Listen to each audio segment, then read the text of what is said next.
All right. So today, for this installment of reading cover to cover the Parinama Method, we are going to talk about the shadow of the seventh hub and really also talking about like the shadows in general and really what they represent.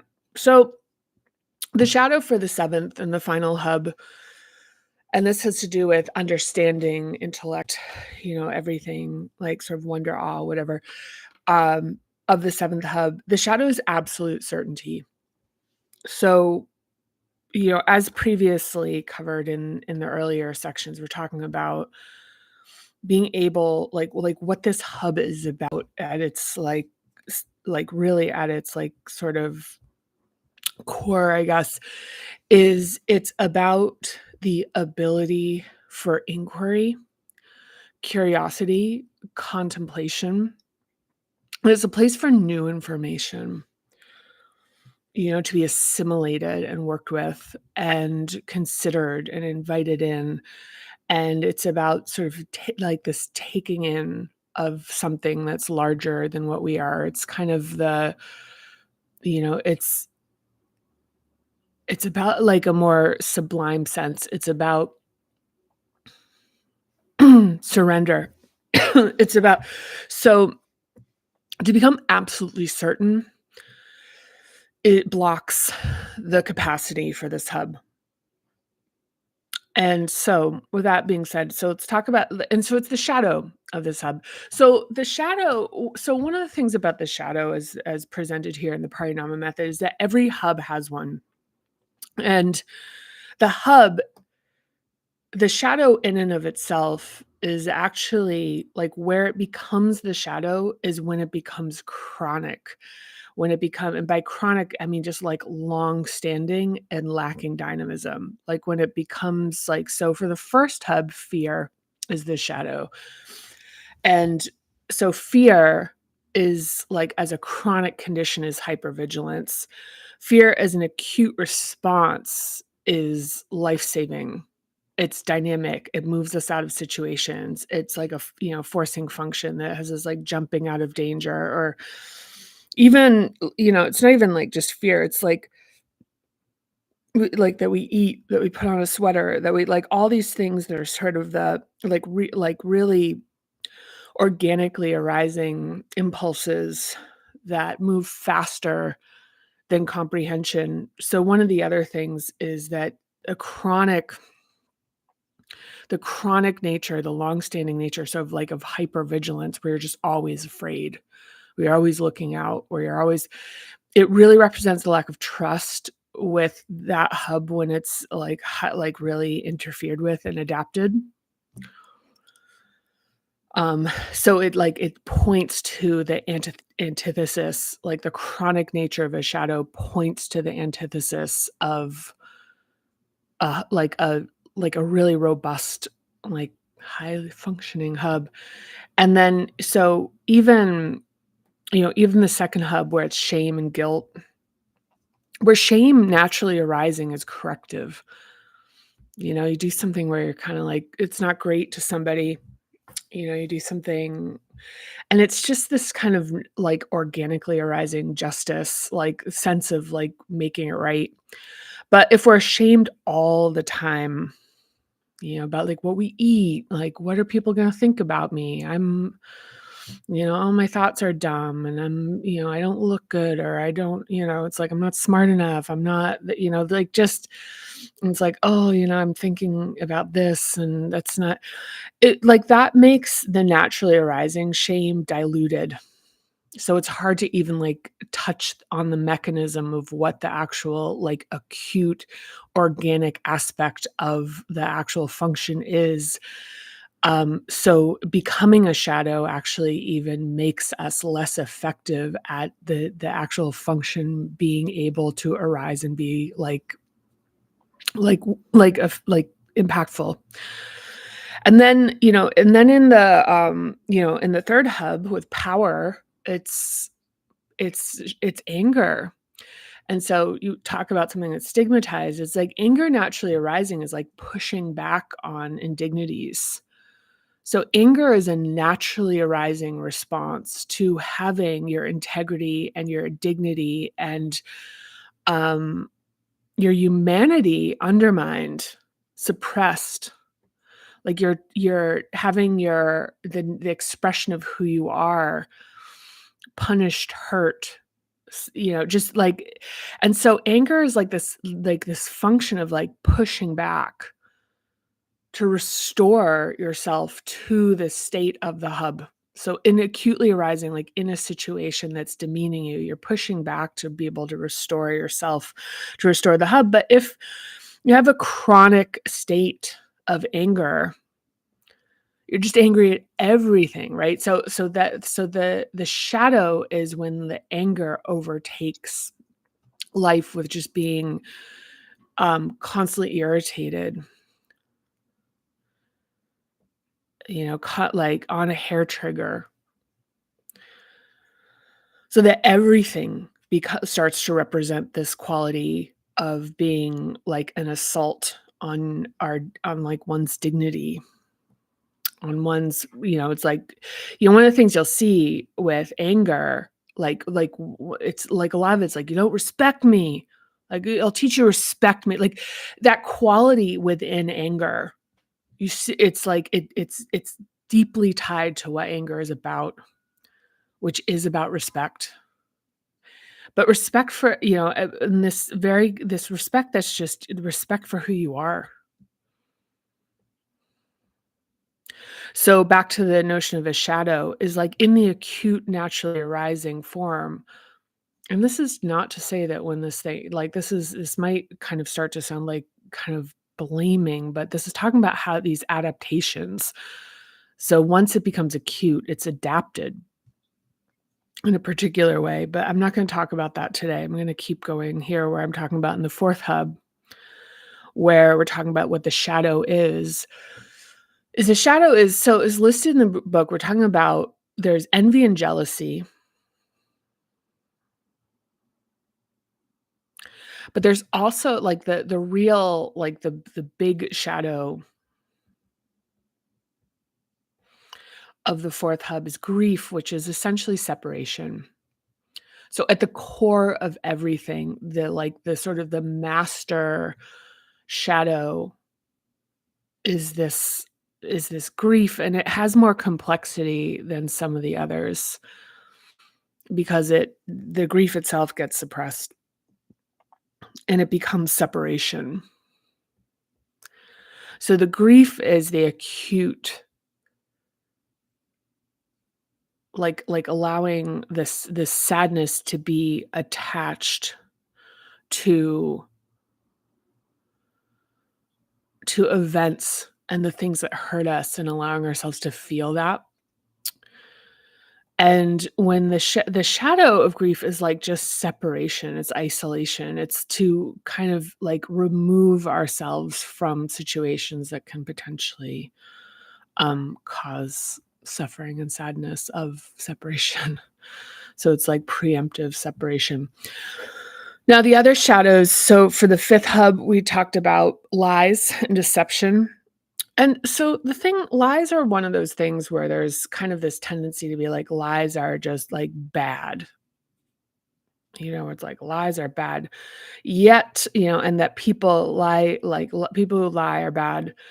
Um, but there's self-protection. And, like one of the things about especially the hubs in the fifth, sixth, and seventh that we'll talk about right now, and then I'm going to read for the seventh, is that these hubs are about self-protection of like a cognitive aspect of ourselves. And so deception and lies, especially in the first cycle, can be like lying for short amounts of time to survive things. So growing up gay and having to tell like, and being in the position where you're like, look, if I don't tell my parents, then I'll still get to live here. My grandmother, if I tell my grandmother, you know, I'm trans, like, she won't love me anymore. Like, so these types of deceptions, that and then once lying becomes chronic, there like, probably the most critical thing is when lying becomes chronic, we become separated from ourselves and separated from this most important aspect of our integrity and this connection to who we are. So the more we lie, the more we become distant from ourselves. So the separation, which is a shadow in and of itself, um, it's like hopefully there's usually we have this trail of breadcrumbs that we follow back by looking at adaptations, looking at our behavior patterns just to find our way back. But um, lying in its, like deception as a shadow, lying and deception is when it's like actively used to cause harm, to keep people from being able to make the right decisions, to understand what's happening for their own interest. So there's that. And then the shadow for the the sixth hub, which is like seeing in all its forms, is is like delusion, illusion. And this has to do with the protection of this as an acute form is really about protecting ourselves from information that is just too disruptive for our nervous systems to be able to manage. And this is something where people get vilified very often for this. One case actually is like the historical case where there was you get stories in the news, like there's that, like one of the stories was, this might be trigger warning, is kind of rough.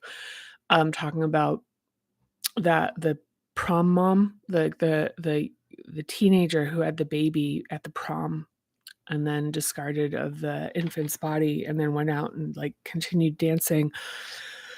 And like, so this quality can be vilified as sociopathy, this like dissociation or denial, and it actually creates a lot of confusion for people who have it when they're like who are experiencing it in its acute stage, which is survival. Yeah. And then once, once it reaches its sort of the shadow aspect of itself, it's attempting to delude others and sustained delusion without the yeah, and like yeah, sustained. Okay, so we've gone through the shadows and yeah, yeah, we've gone through the shadows. So I'm gonna read off the shadows here. This is page 262. This is the end of this chapter 10, so the seventh hub. This is the end of kind of like the philosophical nature of part 2. So after this, we get into techniques and exercises, which of course contains a little bit of like context and everything, but that's like where we're getting into like the practical application of expanding and making the hub more dynamic. But let's talk about the shadow now, which is of the seventh hub. So the shadow is absolute certainty. So if you have absolute certainty without tolerance or consideration for nuance, it's a protection and an adaptation. Theoretical physicist Stephen Hawking said, "The greatest enemy of knowledge is not ignorance, it is the illusion of knowledge." The shadows, I mean, you see that as like actually kind of a theme here. Like another scientist is basically like, it's like what you know that gets in the way, right? Like the guy who the the grandparent of the blinded testing model in science. It's interesting that science has a lot of the quotes in this, but anyway, so The shadows of previous hubs have the same quality as certainty does. A little is good, a lot is destructive. As an example, dehumanizing people is wrong, but how and why people become adapted to dehumanize others is nuanced, which deserves consideration. To dehumanize a person for dehumanizing can't possibly be the solution. I mean, one of the things I think that's like a really, like, at this point in time, like an example of this is that being dehumanized does not make us immune to dehumanizing others. Like the idea that it's like dehumanization, it's like, hey, you could possibly make somebody, be the compelling event that, makes, has someone rise to their greatness. But I'm just gonna say a big solid no to that. I'm gonna say that. So actually, and another thing I'd say here too is to dehumanize a person for dehumanizing can't possibly be the solution. So one of the things which is like turning a person, like calling them an animal or removing them from the the possibility of being in an arc for their own redemption and the continuum of their own evolution and ascension. This is kind of like how this cycle of dehumanization continues, which is like that people who dehumanize are then seen as inhuman. And then it's kind of like, then it becomes justified to like exterminate them. So it's like the hardest work is realizing that in every human being, we need to at least be open to the possibility that there could be redemption. It's not that we need to provide it, but just the idea that it's like, yeah, this is, I mean, we see it right now.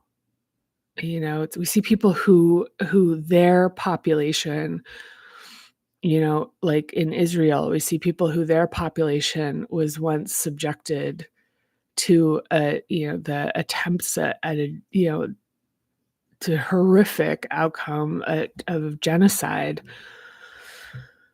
who are now um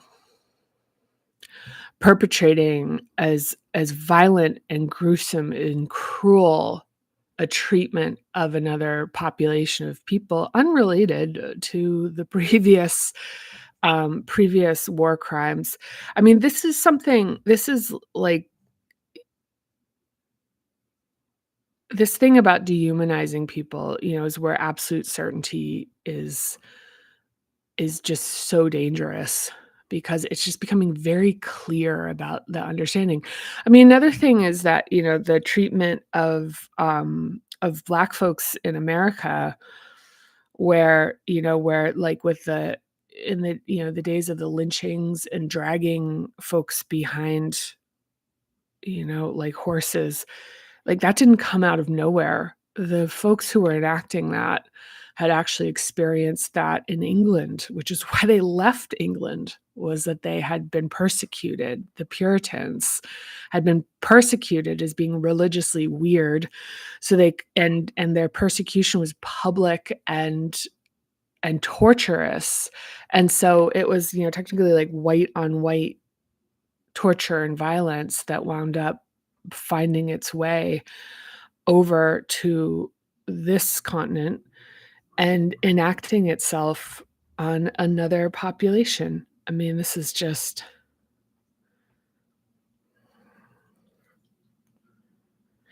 it, yeah.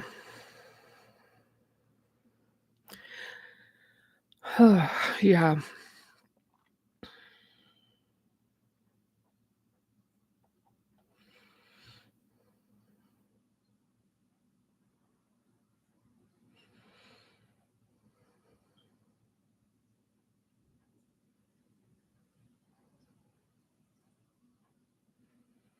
Yeah.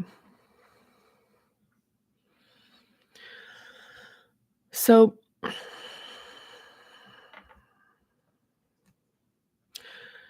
I'll finish up this reading with the last paragraph, which is the conditions of our lives constantly change, and as a result, so does our perspective.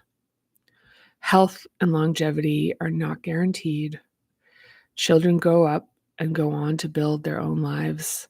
Money is subject to inflation, and jobs that feel important can become irrelevant as a company changes direction or needs to downsize.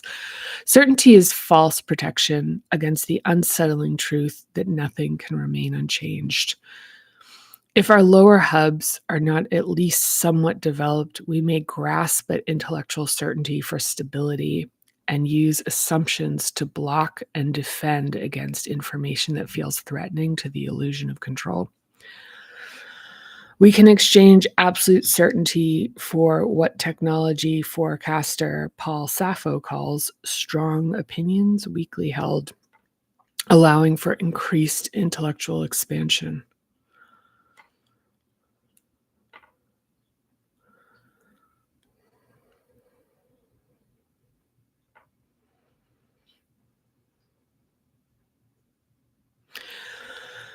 Yeah, I will say that one thing that I have, yeah, just as sort of to editorialize this is that I, and this is something if I had been, okay, let me just say this, is that when I see absolute certainty, intellectual certainty in people, um, if possible, I just don't engage. I'm not going to tire myself out trying to convince somebody something that they're just using me or whoever will engage in the discussion as like a strength training exercise to just fight against, to build their own, like to build more strength in their certainty. So I just don't engage, which seems like, it seems like, there are certain cases where I'm not gonna say that's always the right thing, but when things are like intellectual discussions, so when the person actually has power and they're exacting it and they're doing things with the power, then it's a point for action. But I'll say for people who just like are holding opinions and want to just sort of, battle axe like inhumane opinions or even nonsensical opinions. I've gotten a lot of those recently.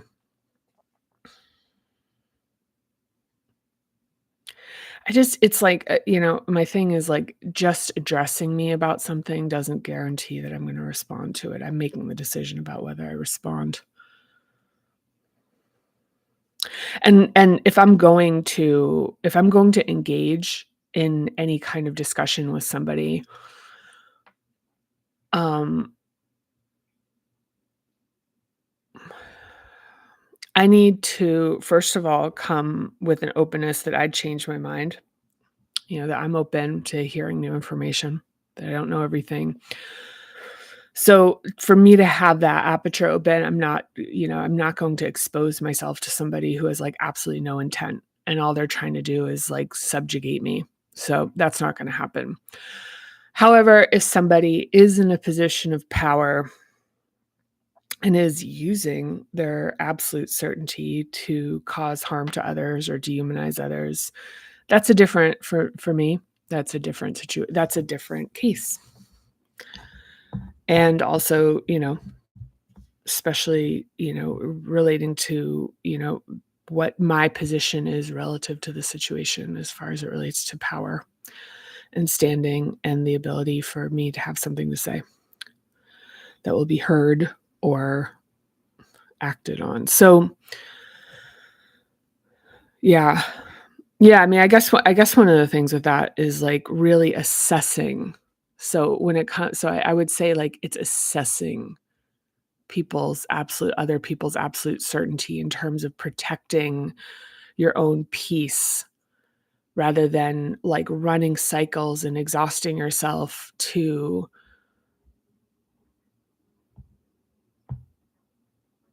just continue somebody who's, like, has their artillery of their sort of preformed facts that they're just looking forward to just, like, shooting off in your direction to try to do whatever. I mean, I don't even know what it is that people are trying to do when they're doing that. I feel like it's, like, pretty, like it's a pretty unconscious thing. I don't think that it's people are, like, kind of, like, awake and present. I think it's just, like it's a little zombified.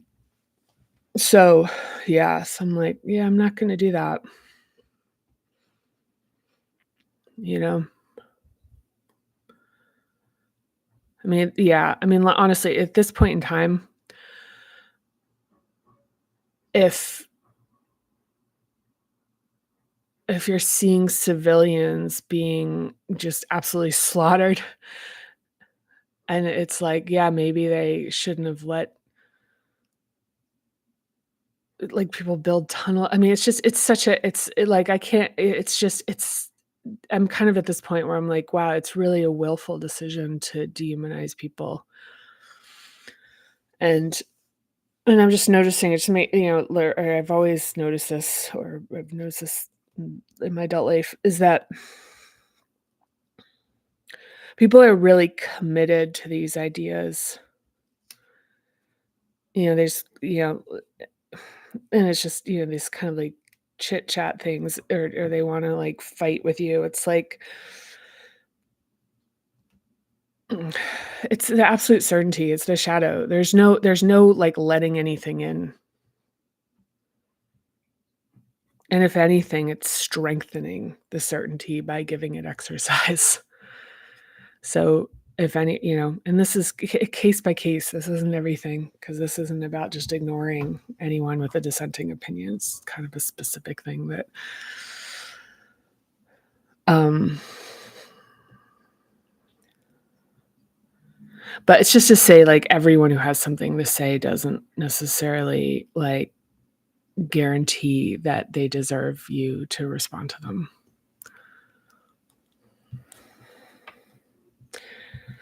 Somebody can't put together their thoughts in a way that is coherent and humane. It's a no.